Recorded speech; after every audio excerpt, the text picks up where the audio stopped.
Saudara, jadi bukan berarti Tuhan itu anti kekayaan, kenyang, tertawa, bukan. Tetapi kalau hati kita menerima kepuasan berdasarkan hal-hal ini, maka celaka kita. Apa yang Yesus mau sampaikan di sini?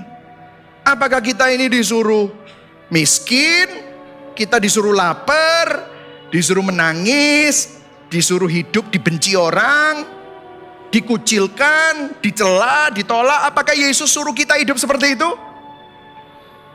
Apakah itu pola kerajaannya? Nah, pola kerajaan macam apa itu? Apakah kita disuruh jadi miskin? Dengarkan saudara, banyak orang salah kaprah ya. Tentu saja tidak. Yesus tidak sedang mengajarkan paham asketisme atau stoisisme. Kon, bingung ya saudara. Tapi saya perlu jelaskan karena ini kan kalau enggak panjang ya. Asketisme itu merupakan suatu paham yang atau ajaran yang kita disuruh meninggalkan kenikmatan dan kehidupan yang bersifat dunia dan duniawi dan materi. Bukan itu. Stoikisme adalah cara hidup yang menekankan dimensi internal manusia yang hidup bahagia tanpa terpengaruh oleh hal-hal yang ada di luar dirinya. Mirip tapi beda. Kenapa? Karena dia bersandar pada dimensi internal manusia. Humanis. Nah, Yesus tidak mengajarkan itu. Kita tidak sedang mencari kemiskinan, penderitaan, nanti jadi seperti model-model zaman dulu ya, orang yang ke hutan, terus udah gitu cari kesusahan untuk lebih dekat dengan Tuhan. Bukan itu. Lah terus apa maksudnya?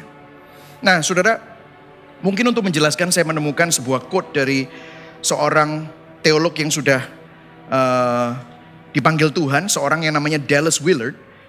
Dari bukunya The Divine Conspiracy, Rediscovering Our Hidden Life in God. Dia bilang begini, dalam kehidupan umat Tuhan akan terlihat terlebih dahulu suatu keterbalikan nilai yang luar biasa.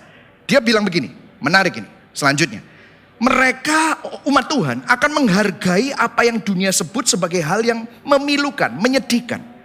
Dan mencurigai apa yang dunia pikirkan sebagai hal yang menggiurkan. Dunia kejar itu.